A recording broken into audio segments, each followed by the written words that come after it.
¿Qué tal? Buen día. Mi nombre es Dylan García del equipo número 5. Mi equipo está conformado por Eva García López, Oender Lara, Brandon Reséndez y su servidor, Dylan García. Les explicaremos varios temas. Vamos a ello. Hablaremos del primer tema, que sería los tipos de memorias. La memoria RAM. Memoria RAM. La llamada memoria RAM o Random Access Memory almacena datos e instrucciones de los programas que se requieren en un momento determinado.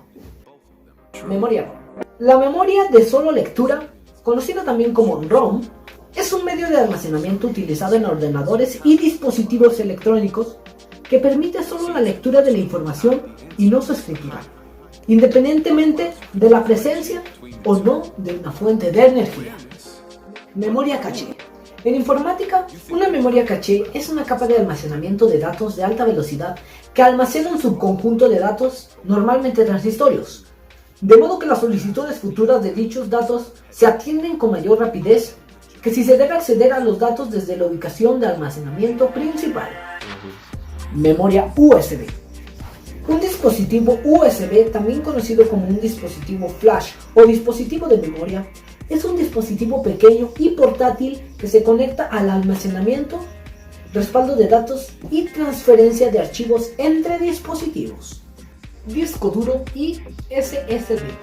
La gran diferencia es que mientras los discos duros utilizan componentes mecánicos que se mueven, las SSD almacenan los archivos de microchips con memorias flash interconectadas entre sí. Por lo tanto, casi podríamos considerarlos como una evolución de las memorias USB. Memoria swap. La memoria swap o espacio de intercambio es una parte de la memoria virtual del sistema en disco. Está configurada con una partición de intercambio o un archivo de intercambio donde se ha instalado Linux, pero se puede haber añadido posteriormente. Discos duros y SSD externos.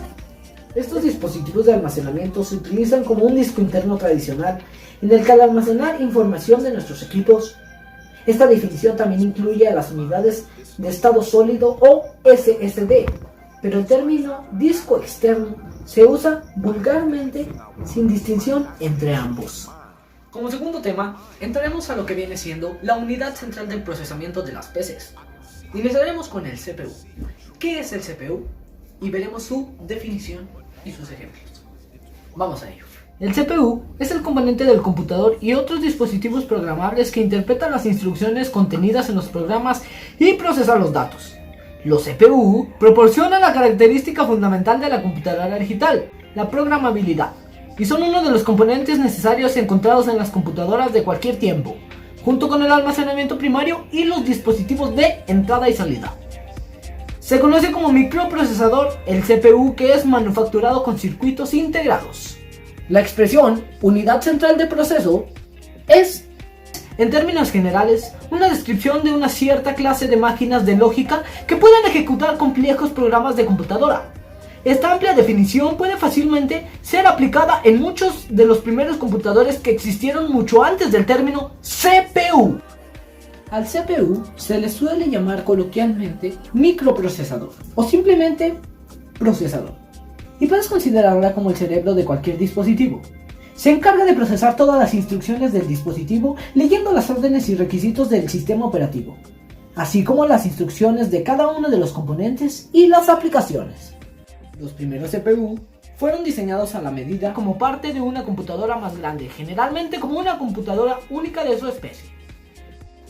Como segundo tema, iremos a lo que es el microprocesador. El microprocesador es el corazón de nuestras computadoras, algo cuya velocidad todo el mundo tiene claro que hay que mirar cuando se compra un nuevo equipo. ¿Pero en qué consiste realmente un procesador? Un microprocesador, también conocido como procesador, microchip o microchip, es un circuito lógico que responde o procesa las operaciones lógicas y aritméticas que hacen funcionar a nuestras computadoras. En definitiva, es su cerebro. Pero un procesador no actúa por su propia iniciativa. Cuando encendemos nuestra computadora, lo primero que hace el micro es cumplir con las instrucciones de la BIOS, que forma parte de la memoria de la computadora. La principal característica de estas fábricas es que son inmaculadamente limpias, ya que una simple mota de polvo podría echar a perder millares de microprocesadores. Para evitarlo cuentan con sistemas de filtración que renuevan el aire 10 veces por minuto. Es decir, son 10.000 veces más limpias que un quirófano. Sus trabajadores van completamente forrados con un traje estéril que una persona poco familiarizada tardaría más de media hora en ponerse. Con los temas anteriores, finalizamos este video de la exposición del equipo 5 y gracias por su atención.